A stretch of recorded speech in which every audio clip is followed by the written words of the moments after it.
अरे वाह यार, इसे मेरी कितनी फिक्र हो रही है।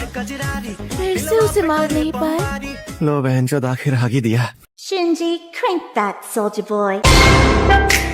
Soldier boy tough. भाई कोई तो बोल दो कि ये एआई है, ये एआई से बना है, क्योंकि मेरे लोहित भाई वो गालियां कहाँ दे सकते हैं। मेरे लोहित भाई वो अपने मुंह से ऐसी वाणी का प्रयोग कैसे कर सकते हैं।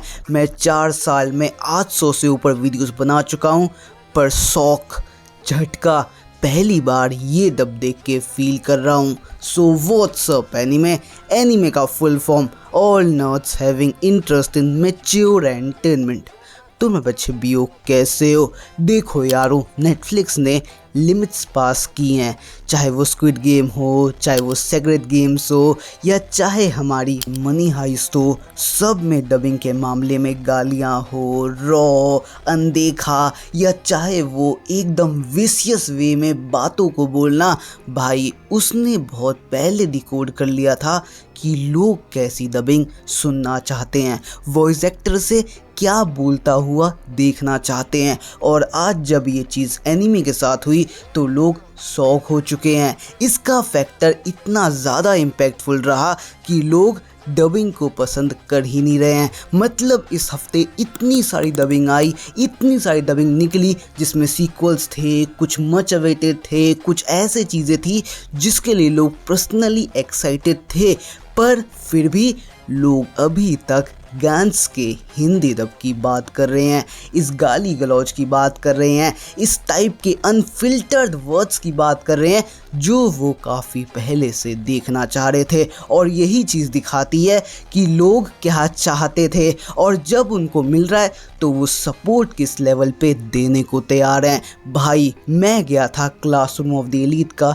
हिंदी डब देखने इस जगह पे, और मुझे पता लगा कि क्लासरूम ऑफ द एलीट अभी भी डिले हो सकती है, क्योंकि बेशक एनीमे टाइम्स ने अपना हिंदी डबिंग राइट्स खरीदा हो और म्यूज़ इंडिया के साथ मिल के डब किया हो, पर अभी भी म्यूज़ इंडिया क्रंची रोल को, एमएक्स प्लेयर को और एनीमे टाइम्स को भी कंसिडर कर रहा है कि वो किसको बेचे, क्योंकि अगर एमएक्स प्लेयर सबसे ज़्यादा पैसे देता है तो वो इतना पैसा देगा कि वो एनीमे टाइम्स ने जितना पैसा लगाया है उसको भी रिकवर कर लेगा। तो अभी देखना है कि किस लेवल पे हमारी डबिंग का ये पैसा वसूली, पैसा देने का काम चलता है, जाता है, क्योंकि फ़िलहाल ये रास्ता लंबा लग रहा है। और बाकी जो मैं म्यूज़ इंडिया के इस इवेंट में गया था वो देखने में बढ़िया लगा, मज़ा आया। कोई रास्ता नहीं है। अब इस बारे में बात करने से क्या फायदा है? तो क्यों ना हम किसी ऐसे से बात करें जिसके पास इसकी जानकारी हो। जिसके पास ये जानकारी हो, यानी कि ये ज्ञानी इंसान। सही कहा। और इस देश में ऐसा एक ही इंसान है जो हमारे काम आ सकता है ना? गोल गोल बातें करना बंद करो और बताओ वो कौन है। नहीं, दरअसल वो सेज शौला। शौला? हाँ, लुगुनिका के 3 महावीरों में से एक। प्लियाडीज वॉच टावर जो विच ऑफ एनवी पर नजर रखने के लिए बनाया गया था, वहीं पर एकांत में रहने वाले महान सेज के पास उन सभी सवालों के जवाब मिल सकते हैं जिन्हें हम ढूंढ रहे हैं। सो ये है री ज़ीरो के सीज़न 4 का हिंदी डब। एंड भाई डबिंग अच्छी है, डबिंग देख के मज़ा आया, पर दिक्कत यहाँ ये है कि वॉइस एक्टर्स अभी भी सीज़न 4 आने के बाद भी चेंज किए जा रहे हैं। मुझे नहीं पता कि म्यूज़ इंडिया एक सिंपल कॉन्ट्रैक्ट क्यों नहीं बना पा रहा है, एक ऐसा कॉन्ट्रैक्ट स्टैब्लिश क्यों नहीं कर पा रहा है कि जब वो बुलाएं उस वॉइस एक्टर को आना पड़े। या तो म्यूज़ इंडिया को टाइम कम मिल रहा है, शॉर्ट नोटिस पे डबिंग मिल रही है, या वो रिस्क नहीं लेना चाह रहे हैं, वो वॉइस एक्टर बुला के अपना टाइम वेस्ट नहीं करना चाह रहे हैं। पर वजह चाहे जो भी हो, ये चीज़ इस पूरी डबिंग को इम्पैक्ट करते हैं, डबिंग को कहीं ना कहीं डिस्ट्रैक्टिंग बनाते हैं, देखते समय थोड़ा सा ध्यान भटकाते हैं कि पहले आवाज़ ऐसी थी अब ऐसी हो गई। मतलब जो बंदा लगातार देख रहा होगा उसके लिए ये चीज़ कितनी ज़्यादा इरिटेटिंग होगी मैं बोल नहीं सकता हूँ। बाकी तुम्हें कैसी लगी नीचे बताना। मिस्टर फुकुहारा, आपसे कुछ पूछना था। डिटर्जेंट कहाँ रखा हुआ है? किसी ने मुझे बताया क्यों नहीं कि इतनी जवान लड़की आने वाली है, मैं घर पर अपनी आइडल वाली इमेज मेंटेन नहीं कर सकता। उसने पक्का सोचा होगा क्या अजीब आदमी है, लोगों से ढंग से बात भी नहीं कर पाता, मैं किसी काम का नहीं हूँ। क्या मैंने कुछ गलत कह दिया? गर्ल्स, इतने सारे आइडियाज देने के लिए तुम्हारा शुक्रिया। तुमने हमें ऐसे नाम भेजे हैं जिनके बारे में हमने सोचा भी नहीं था। तुम सब अमेजिंग हो। तो यही है। टॉमुन्स बी साइड। भाई आंखों पे यकीन नहीं हो रहा है, कानों पे विश्वास नहीं हो रहा है। मतलब ये वही एनीवन इंडिया है जिसने हमारे ब्लीच को बर्बाद किया था, जिसने योर लाइन अप्रैल की मार ली थी, और आज ये वही बंदा है जिसकी डबिंग मैं देखता गया। मतलब पूरा एपिसोड मैंने एक झटके में निकाला है और मुझे पता नहीं लगा। वॉइस एक्टिंग, वो डायलॉग्स, वो स्क्रिप्टिंग, वो फाइनल मिक्सिंग, वो एडिट फाइनल, भाई चीज़ें इतनी ज़्यादा पॉलिश थी, इतना ज़्यादा मज़ा आया कि किसी एक चीज़ की तारीफ़ नहीं कर सकते। ये एक कॉन्ट्रीब्यूटेड टीम वर्क है, इससे ऊपर ये काफ़ी बड़ा इम्प्रूव्ड वर्क है। और भाई अगर ऐसी ही डबिंग फ्यूचर में आने वाली है एनीवन इंडिया की, सो आई एम डेफिनेटली इन। अरे यार, ये उतना आसान नहीं है जितना मैंने सोचा था। टीचर, आप ठीक तो है ना? अभी खुरा, क्या तुम जरा इसे निकाल सकते हो? ये फंस गई है। हेलो प्रेसिडेंट, तुम मेरा थोड़ा सा होमवर्क कर दोगे? चल निकल यहाँ से। मैंने ये सब टीचर को बचाने के लिए किया था। युवा सेंसेई, भाई एनीवन इंडिया, तूने जो भी खाया है, जो भी ज्ञान की भुट्टी ली है, जहाँ भी तू घूम कर आया है, भाई तू घूमने जाया कर, तू घर से बाहर निकल, क्योंकि जो डबिंग तू दे रहा है अब मैं बात कर सकता हूँ। ये एक स्टैंडर्ड है, ये एक विज़न है, ये एक डेफिनेटली लेवल है जिस पे आने के बाद हम लोग एक अच्छा रिएक्शन दे सकते हैं।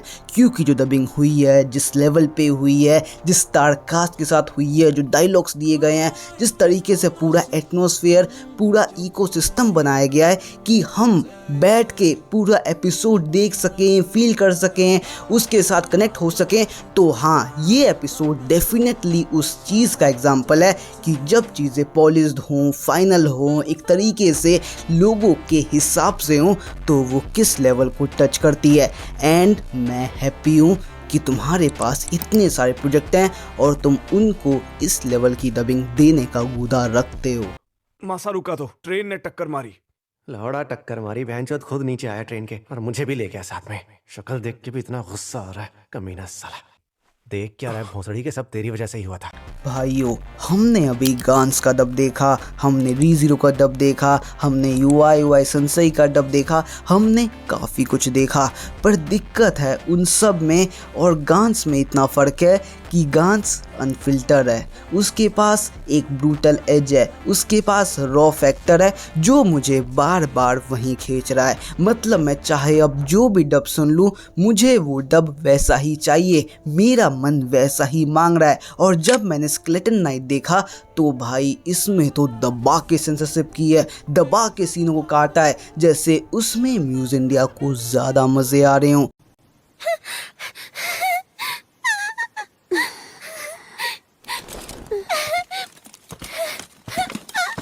तुम ठीक तो हो?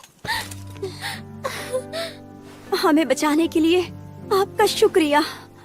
ये असल में लुवियर्ते फैमिली की मैडम लॉरेन लुवियर्ते मेरी मालकिन है और मैं इनकी मेड रीता हूँ। भाई, आप लोगों को मुझे शुक्रिया कहने की कोई जरूरत नहीं। और नाइट सर, आप बता सकते हैं कि आप कहाँ से आए हैं? कल टूल्स और हथियार बनते हैं और अब ये रहा आपका मर्सनरी लाइसेंस। ओह, थैंक यू।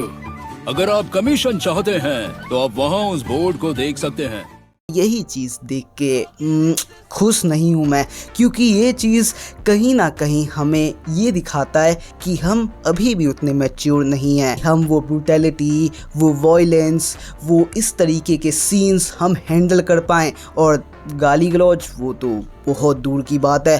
तो म्यूज़ को, तो क्रंची रोल को, मैं जानता हूँ दिक्कत है, यूट्यूब पे दिक्कत है, पर क्रंची रोल तो अपने ऐप पे कर सकता है, एनीमे टाइम्स भी कर सकता है, MX प्लेयर भी कर सकता है। तो म्यूज़ इंडिया को अपना एक अनकट वर्जन या कहूँ अनफिल्टर वर्जन भी बनाना चाहिए, जिसे वो MX प्लेयर, एनीमे टाइम्स कहीं बेचें, ताकि हम वो अनफिल्टर वाले मज़े ले सकें। बाकी ये डब भी अच्छा है, मुझे मज़ा आया, और मैंने क्योंकि ये एनीमे काफ़ी पहले देख रखी थी, तो हाँ, मेमोरीज वापस आ गई। मैं बचपन से ही सुबोमी का दोस्त रहा हूँ। एक मिनट, वो स्कूल आइडल है? अच्छा है। तुम दोनों बचपन के दोस्त होकर भी इतने अलग कैसे हो सकते हो? वैसे मुझे तो नहीं लगता कि वो तुम्हें पसंद कर सकती है, कोई चांस ही नहीं। अब मैं घर जा रहा हूँ, बाय। ये क्या? मुझे और चाहिए। अरे ये तो कमाल हो गया, शिगेओ दोबारा खाना मांग रहा है। तो संभल कर जाना, ठीक है? ठीक है। मास्टर इबुरु, खाना एकदम गर्मा गर्म है, थोड़ा सा ले जाइए। हाँ? कहीं उसे इस बात का अंदाजा तो नहीं हो गया? उम्मीद है आपने पीछे कोई सबूत नहीं छोड़ा होगा। मैं सही कह रहा हूँ ना बॉस? वैसे तो मैंने जो भी किया दमराडा के जरिए ही किया है। मोब साइको और that time I got reincarnated as a slime, दोनों की डबिंग भाई कमाल की है। म्यूज़ इंडिया अपने काम में अच्छा है, बेहतरीन है। जो चीज़ें पहले के सीज़न में थी उसी को कंटिन्यू किया है, उसी लेवल पे किया है, उसी तरीके से किया है कि लोग कनेक्ट हो सके। इतने दिन अगर छूट भी गया, इतना टाइम वेट भी किया, इतना पेशेंस भी दिखाया, तो जो प्रोडक्ट दिख रहा है, जो प्रोडक्ट निकल रहा है, जो निखर रहा है, वो सच में हम सबको सेटिस्फाई करने में कामयाब है। सो आज की वीडियो को एंड करते करते, ख़त्म करते करते, तुम्हारे सामने रखते रखते मैं बस यही कहूँगा कि आज मैंने काफ़ी डबिंग देखी। किसी की पीक थी, किसी की ठीक थी, कोई मिड रेंज में थी, पर गांस की डबिंग एक ऐसी चीज़ थी जो बिल्कुल भी प्रोफेशनल नहीं थी। वो सच में अनप्रोफेशनल साउंड कर रही थी, वो रॉ साउंड कर रही थी। उसके अंदर वो मिजाज ही नहीं था कि हम कह सकें कि ये स्टूडियो डब है, क्योंकि हमें ऐसी चीज़ की आदत ही नहीं लगी, और यही चीज़ उसको अलग बनाती है। नेटफ्लिक्स को मार्केट में फर्स्ट मूवर निकालती है, और अगर ऐसी ही डबिंग नेटफ्लिक्स निकालता रहा, फिर भाई म्यूज़ इंडिया के लिए भी दिक्कत है, फिर क्रंचीरोल के लिए भी दिक्कत है, क्योंकि लोग इस चीज़ को ज़्यादा सपोर्ट करेंगे, इस अनफिल्टर, इस रॉ पार्ट को ज़्यादा पसंद करेंगे। और आज भी मैंने इतनी डबिंग का रिव्यू किया, पर आखिर में दिमाग में एक ही चीज़ घूम रही है, थोड़ा टक्कर मारी बहनचोद। लोहित भाई कैसे कर लेते हो आप। सो आज की वीडियो रैप करूंगा। उम्मीद करूंगा इस वीडियो ने तुम्हारी लाइफ में नई वैल्यू, नई लेसन, कुछ ना कुछ तो ऐड किया हो तो वीडियो को लाइक करो, चैनल पर नए आए हो सब्सक्राइब करो, जितना हो सके शेयर जरूर करना यार। तो मिलूंगा अपने के लिए ऐसे ही एक्साइटिंग वीडियो के साथ, तब तक के लिए जय हिंद, जय भारत, वंदे मातरम। な言葉なんかじゃ何一つ叶わない